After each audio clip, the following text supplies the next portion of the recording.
শুধুমাত্র দেশের রাজধানী বলে নয়, দিল্লির সঙ্গে আমার একটা ব্যক্তিগত সম্পর্ক আছে। আর এই সম্পর্ক শুরু হয় যখন 2015-তে আমি প্রথম দিল্লিতে পা রাখি আমার সাংবাদিক জীবনে শুরু করার জন্য। তারপর থেকে এই সম্পর্কটা অটুট রয়ে গেছে এবং আশা করা যায় যে এর পরেও সম্পর্কটা এরকমই থাকবে।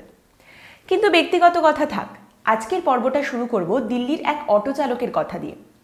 দিল্লিতে এক জায়গা থেকে অন্য জায়গায় যেতে গেলে অটো বিরাট বড় একটা ভরসা। সেরকমই একদিন দিল্লিতে অটোয় করে যাচ্ছি, কথাবার্তা হচ্ছে।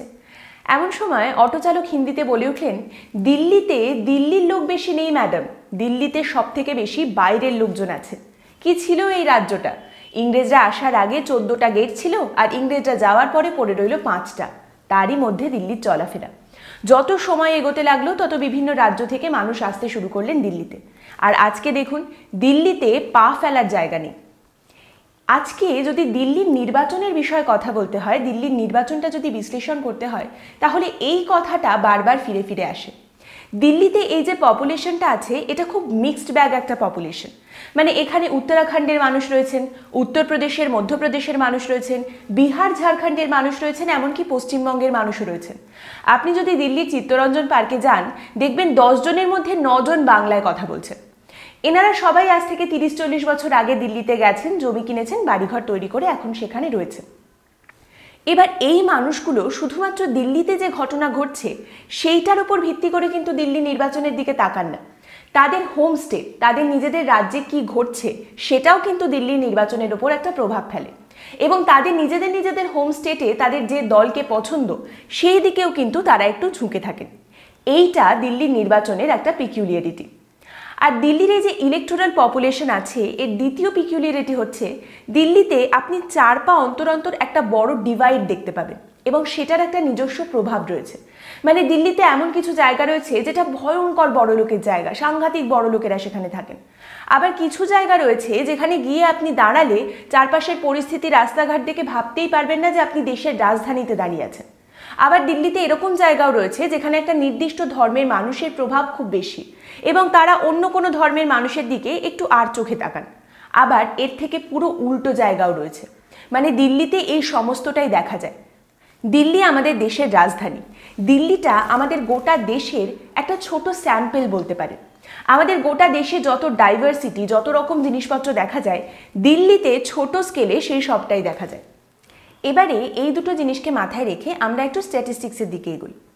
দিল্লি যে নির্বাচনটা ঠিক কোথায় হচ্ছে, দিল্লির কথা যখনই ওঠে তখন দুটো জায়গার কথা ওঠে। একটা হলো এনসিটি এবং একটা হলো এনসিআর।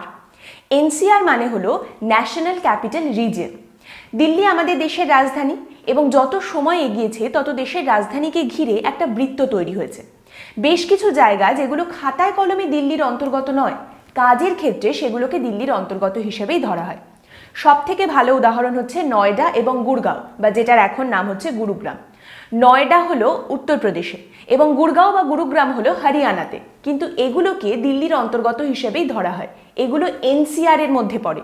দেখবেন যারা গুরগাঁওতে থাকেন বা নয়ডায় থাকেন তারা কিন্তু দিল্লিতে আছি কথাটাই বলেন। তার কারণ এই জায়গাগুলো national capital region, Delhi NCR এর অন্তর্গত। এনসিআর এ কিন্তু এই নির্বাচনটা হচ্ছে না, নির্বাচনটা হচ্ছে এনসিটিতে, যেটা হলো ন্যাশনাল ক্যাপিটাল টেরিটরি। এইটাই হলো দিল্লির আসল জায়গা যেখানে এই নির্বাচনটা হচ্ছে। আর দিল্লির এই নির্বাচনটা কিসের নির্বাচন, এই কথাটা অনেকেই বলেন না বা এড়িয়ে যান হয়তো, যে দিল্লির নির্বাচনটা আসলে কিসের নির্বাচন। কিসের নির্বাচন মানে কি? বিভিন্ন রাজ্যে যেরকম নির্বাচন হয়, রাজ্য সরকার নির্বাচিত হবেন, একজন মুখ্যমন্ত্রী হবেন, সেরকমই নির্বাচন না। এইখানে কিছু পার্থক্য আছে। দিল্লি আগে একটি পূর্ণাঙ্গ রাজ্য ছিল, কিন্তু বর্তমানে এটি একটি union territory. But it is a union territory with legislative. সহজভাবে বলতে গেলে দিল্লি একটি ইউনিয়ন টেরিটরি, কিন্তু দিল্লির একটা পার্শিয়াল স্টেটহুড রয়েছে। মানে দিল্লিতে নির্বাচন হতে পারে, রাজ্য সরকার নির্বাচিত হন, একজন মুখ্যমন্ত্রী নির্বাচিত হন, কিন্তু দিল্লির ল, ল্যান্ড এবং পুলিশ এই তিনটের কোনোটারই ক্ষমতা রাজ্য সরকারের হাতে থাকে না। এই তিনটের বিষয়ে কোনো পদক্ষেপ রাজ্য সরকার নিতে পারেন না। এই তিনটেই থাকে সেন্ট্রাল গভর্নমেন্ট বা কেন্দ্রীয় সরকারের হাতে। আপনারা যদি একটু মনে করে দেখেন 2019-এর লোকসভা নির্বাচনের আগে অরবিন্দ কেজরিওয়াল বারবার এই কথাটা বলেছিলেন যে দিল্লিতে লোকসভা নির্বাচনে আম আদমি পার্টির যতজন সদস্য দাঁড়াচ্ছেন তাদের সবাইকে যদি দিল্লির জনতা জেতায় তাহলে সেইটাকে তিনি একটা বার্গেনিং চিপ হিসেবে ব্যবহার করবেন দিল্লিকে পূর্ণ রাজ্যের স্বীকৃতি পাওয়ানোর জন্য। কিন্তু তার ফলাফলটা এর কাছাকাছিও যায়নি এবং বর্তমানে দিল্লি একটি ইউনিয়ন টেরিটরি, পূর্ণাঙ্গ রাজ্য নয়, পার্শিয়াল স্টেটহুড দিল্লির রয়েছে, মানে এটি একটি আংশিক রাজ্য এবং এখানে নির্বাচন প্রক্রিয়া হয়। এবার দিল্লিতে এই নির্বাচনটা কটা সিটের জন্য হচ্ছে? দিল্লিতে এই নির্বাচনটা হচ্ছে 70টা সিটের ওপর এবং এই 70টি সিটের জন্য এখানে লড়াই করছে 3টি রাজনৈতিক দল, ভারতীয় জনতা পার্টি, কংগ্রেস এবং আম আদমি পার্টি। ঐতিহাসিকভাবে দেখতে গেলে বিজেপি এবং কংগ্রেস কিন্তু দিল্লিতে সমানভাবে ক্ষমতা পেয়েছে। শেষের দিকে একচেটিয়াভাবে দিল্লিতে ক্ষমতায় থেকে এসেছে হচ্ছে কংগ্রেস। দিল্লিতে 15 বছর ধরে মুখ্যমন্ত্রী ছিলেন শীলা দীক্ষিত। একসময় এরকম ভাবা হতো যে শীলা দীক্ষিত যতদিন আছেন ততদিন ওই নৌকায় আর কেউ উঠতে পারবেন না। কিন্তু দুটো ঘটনায় এর ছন্দপতন ঘটে। একটা হলো 2012-তে ঘটে যাওয়া সেই ভয়াবহ ধর্ষণের ঘটনা, দিল্লির সেই নির্ভয়া কাণ্ড। সেই সময় শীলা দীক্ষিতের এই কথাটা বারবার বলা যে পুলিশ তো আমার হাতে নেই, এইটা খুব একটা ধোপে টেকেনি, এই যুক্তিটা ধোপে টেকেনি। তার কারণটা হলো সেই সময় দিল্লির সরকারও ছিল কংগ্রেসের হাতে এবং কেন্দ্রীয় সরকারও ছিল কংগ্রেসের হাতে। এবং আরেকটা ঘটনা 2012-র আগে 2011-তে আন্না হাজারের যন্তর মন্তরে সেই অনশন, যে অনশনে তিনি বসেছিলেন দুর্নীতি বা করাপশনের বিরুদ্ধে। এবার 2011-তে কংগ্রেস কোনোভাবে এই আন্দোলনটাকে প্রশমিত করতে পারলেও 2012-তে এই আন্দোলনের কিছু মুখ এগিয়ে আসে এবং একটি নতুন রাজনৈতিক দল তৈরি করে। এই মুখগুলো হচ্ছে মনীষ সিসোদিয়া, কুমার বিশ্বাস, প্রশান্ত ভূষণ এবং অবশ্যই অরবিন্দ কেজরিওয়াল। 2012-তে তারা গঠন করেন আম আদমি পার্টি। 2013 সালে দিল্লির নির্বাচনে দেখা যায় অরবিন্দ কেজরিওয়াল কংগ্রেসের শীলা দীক্ষিতকে বিরাট একটা মার্জিনে হারান। শুধু তাই নয়, 2013-তে আম আদমি পার্টি দিল্লিতে সরকারও গঠন করে বাইরে থেকে সাহায্য নিয়ে, কারণ তাদের একার কাছে সেই মেজরিটিটা ছিল না। কিন্তু এই গল্পের একটা নতুন মোড় আসে মাইনরিটি গভর্নমেন্ট, অরবিন্দ কেজরিওয়ালের তৈরি করা এই মাইনরিটি গভর্নমেন্টের 49 দিনের মাথায়, যখন অরবিন্দ কেজরিওয়াল তার পদ থেকে ইস্তফা দেন দিল্লি অ্যাসেম্বলিতে জন লোকপাল বিল পাশ করাতে না পারার জন্য। এরপর 2014টা নির্বাচন, প্রেসিডেন্সিয়াল রুল, লোকসভা নির্বাচন এই করেই কেটে যায়। 2015-তে দিল্লিতে আরও একবার নির্বাচন হয় এবং সেখানে দেখা যায় যে দিল্লির 70টা আসনের মধ্যে 67টায় জিতেছে আম আদমি পার্টি, 3টে আসন পেয়েছে ভারতীয় জনতা পার্টি বা বিজেপি। এবং যে দলটি শেষ 15 বছর ধরে দিল্লিতে ক্ষমতায় ছিল সেই কংগ্রেস একটিও আসনে জিততে পারেনি। সেইটা ছিল 2015, এবার 2019। এতদিনে অনেক কিছুই হয়ে গেছে, অনেক ঘটনা এগিয়েছে।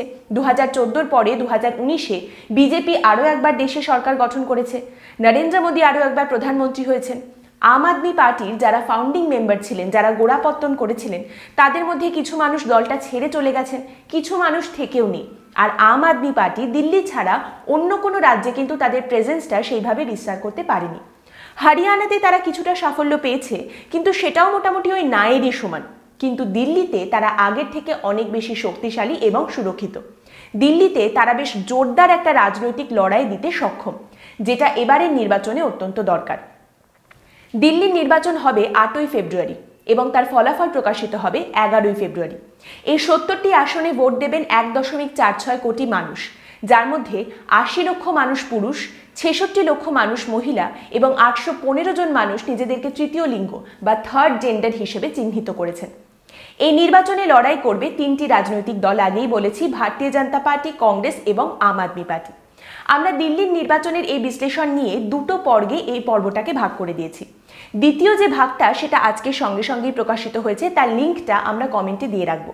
সেই ভাগে কথা হবে যে এই নির্বাচনটা জেতা এই দলগুলোর জন্য কেন গুরুত্বপূর্ণ, দিল্লির নির্বাচন কেন এত গুরুত্বপূর্ণ সেই সব নিয়ে। তারই সঙ্গে আমরা কথা বলবো যে এই দলগুলোর হাতে দিল্লির এই নির্বাচনে কী কী অ্যাডভান্টেজ বা ডিসঅ্যাডভান্টেজেস রয়েছে সেই নিয়ে। এবং অবশ্যই কথা হবে ভারতীয় জনতা পার্টি বা বিজেপিকে নিয়ে, কারণ তাদের এই দিল্লির নির্বাচন জেতাটা অত্যন্ত জরুরি। তারা যদি এই দিল্লির নির্বাচন জিততে না পারে ভবিষ্যতে, তাহলে তাদেরকে বেশ বেগ পেতে হবে। আপনারা কমেন্টের মাধ্যমে আমাদেরকে অবশ্যই জানাবেন যে আমাদের এই পর্বগুলি আপনাদের কেমন লাগলো। নমস্কার।